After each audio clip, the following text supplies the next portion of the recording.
अमेरिकी हमले का ईरान ने बदला लिया है, जिस MQ-9 रीपर का हम जिक्र कर रहे हैं उसको लेकर यह खबर है। अमेरिकी हमले का ईरान ने बदला लिया। ड्रोन जो MQ-9 रीपर ड्रोन है उसको मार गिराया है। और इसके साथ ईरान ने यह भी कह दिया कि सीज़फायर तोड़ा तो खैर नहीं, अब फिर हमला हुआ तो करारा जवाब देंगे, कड़ा जवाब देंगे। ईरान ने यह दोहराया, एक तरफ उपलब्धि बताई है, ड्रोन को मार गिराया, दूसरी तरफ कहा कि सीज़फायर तोड़ा तो अब खैर नहीं, फिर हमला हुआ तो कड़ा जवाब देंगे। माथुर साहब, बार बार अगर सीज़फायर तोड़ तो रहा है अमेरिका, और क्या ईरान एक्सपेक्ट कर रहा है?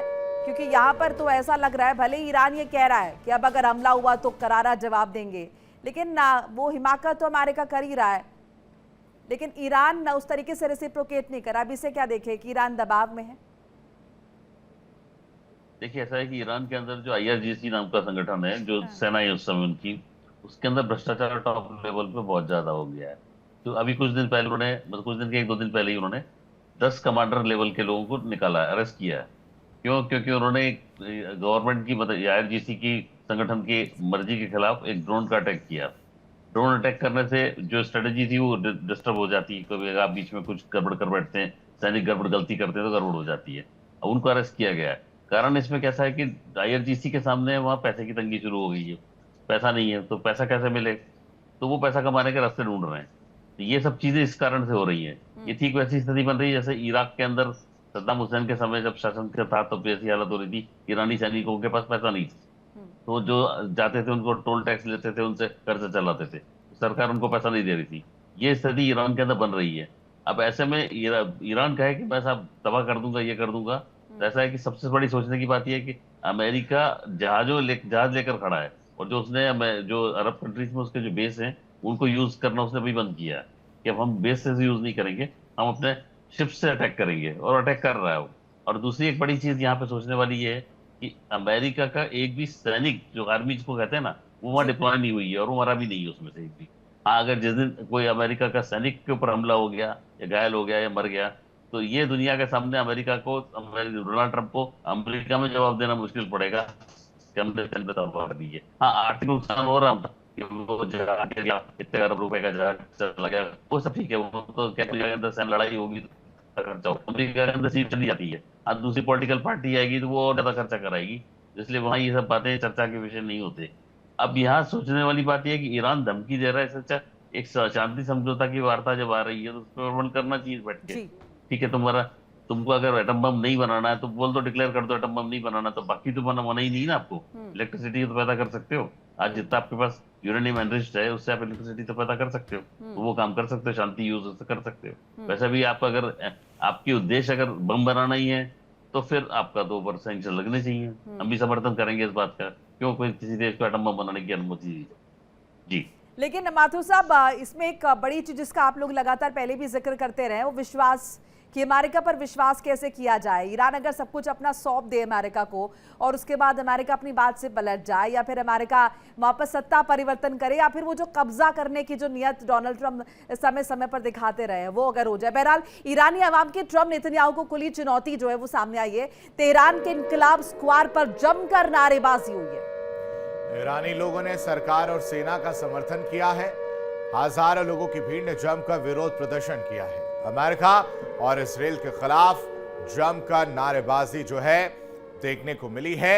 ये कहानी, ये तस्वीर आप देख सकते हैं। ये जो तस्वीर है ईरानी आवाम की, ट्रंप नेतन्याहू को खुली चुनौती है। तेहरान के इनकलाब स्क्वायर की ये तस्वीर है मोनिका, जहां पर जमकर नारेबाजी जो है, अपने हाथों में झंडा लेकर, अपने अपने लीडर्स की तस्वीर लेकर आज जो ईरानी अवाम है वो सड़कों पर नजर आ रही है। यानी ताकत दिखाने की कोशिश, एक मैसेज बताने की कोशिश कि हम आपके आगे झुकने वाले नहीं हैं, हम एक साथ अभी भी खड़े हैं, आप चाहे जितना भी हमला कर ले। मोनिका, बिल्कुल बड़े पैमाने पर प्रदर्शन, और अक्सर इस तरह की तस्वीरें जो हैं वो नजर आती हैं। तेहरान के इनकलाब स्क्वायर पर आपको दिखा रहे हैं किस तरीके से नारेबाजी हो रही है, सरकार सेना का समर्थन जो है लोग यहाँ पर कर रहे हैं। मनोज जी, और ये भी एक बड़ा रीजन है कि कहीं ना कहीं ईरान की जो सेना कहिए या फिर ईरानी सरकार कहिए, वो एकजुट है अमेरिका के सामने, क्योंकि अब सेना का, माफ कीजिएगा, जनता का भी समर्थन, सपोर्ट उनके सामने है। जबकि तकरीबन अगर हम देखें 1 महीने पहले की स्थिति, 1.5 महीने पहले की स्थिति, तो वहां पर गृह जैसी स्थिति नजर आ रही थी। वहां के लोग अपनी सरकार के IRGC के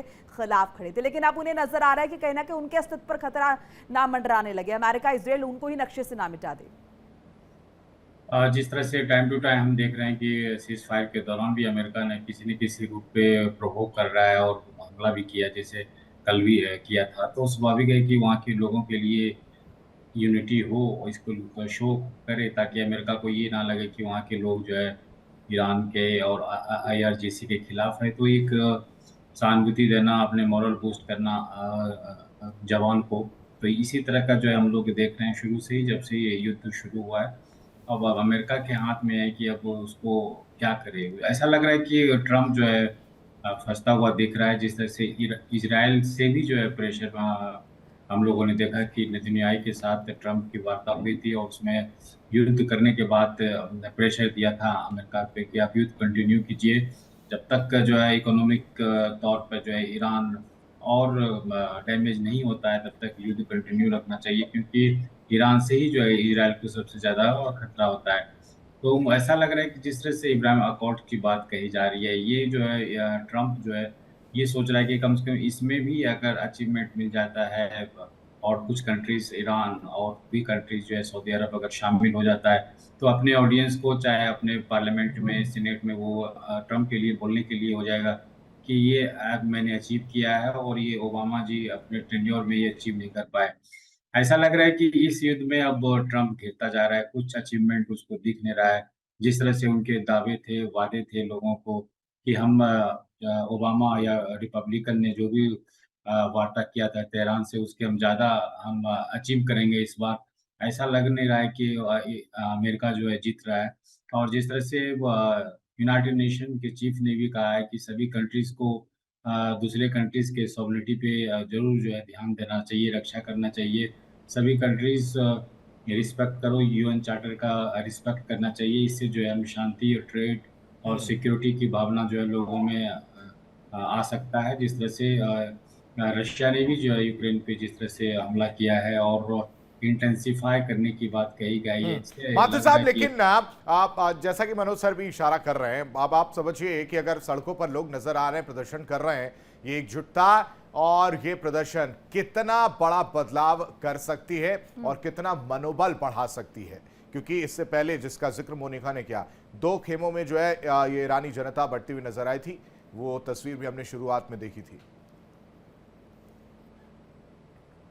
जी, ये हमारे देखने के लिए एक पक्ष है, क्योंकि जनता वहाँ की सरकार के समर्थन में बोल रही है, और ये जनता के समर्थन बताना ही ये इस बात का संकेत है कि उन पर हमला नहीं हो रहा है। आज अमेरिका एटम बम, एटॉमिक परीक्षण इनके ऊपर नहीं कर रहा है। कारण क्या है? वो जनता को बचाना चाहता है कि जनता ही आगे जाके काम आएगी। और अब देखिएगा थोड़े दिनों के अंदर यहाँ इलेक्शन होते हैं या रेजिम चेंज होती है, यही पब्लिक उसके खिलाफ खड़ी होगी। तो आप इस समय जनता जानती है कि हम लड़ेंगे तो हमें परेशानी होगी, इसलिए वो सरकार का समर्थन कर रही है। एक पक्ष है ये, और दूसरा कुछ समर्थक ही होते ही हैं, ये मान के चलिए। ऐसा नहीं किसी भी देश के अंदर 100% लोग खिलाफ होते हैं रेजिम के। 8% लोग तो बताए ऑफिशियली डिक्लेयर्ड हैं कि ईरान के अंदर पूरी तरह सरकार के साथ हैं, तो उनका सहयोग इनको मिल रहा है। माथुर साहब, और बाकी सिर्फ जो ईरान में ही प्रदर्शन नहीं हो रहे, बल्कि तस्वीरें कुछ और भी दर्शकों को दिखा रहे हैं। जर्मनी के बर्लिन में भी ईरान के पक्ष में लोग उतरे हैं सड़कों पर। बर्लिन में ईरानी समर्थकों ने जमकर प्रदर्शन किया। ट्रंप, नेतन्याहू और रजा पहलवी का जमकर विरोध। तस्वीरें लगातार सामने आ रही हैं।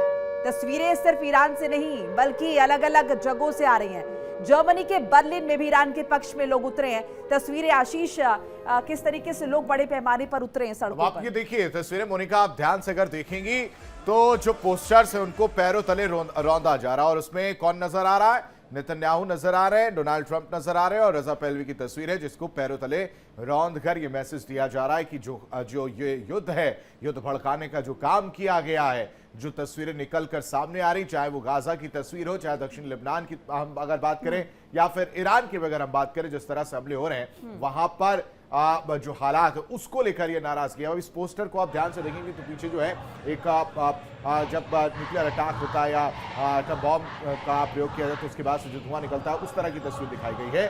और साथ ही साथ पैरों तले इन डोनाल्ड ट्रंप, नेतन्याहू और रजा पहलवी को कुचल कर ये मैसेज देने की कोशिश की जा रही है कि इस वक्त की जो तस्वीर पूरे विश्व में नजर आ रही है, जो परेशानी इस पूरे युद्ध की वजह से अलग अलग देशों को उठानी पड़ रही है, वो कहीं ना कहीं चिंता का विषय है। और उसके लिए जिम्मेदार इन तीनों को ठहराते हुए ये जर्मनी के बर्लिन में जो लोग सड़कों पर उतरे हैं वो बताते हुए नजर आ रहे हैं। विकास, प्रदर्शन, नारेबाजी और गुस्सा, तीन लोगों की तस्वीर मैं देख पाया इस पोस्टर में, नेतन्याहू, डोनाल्ड ट्रंप और रजा पहलवी।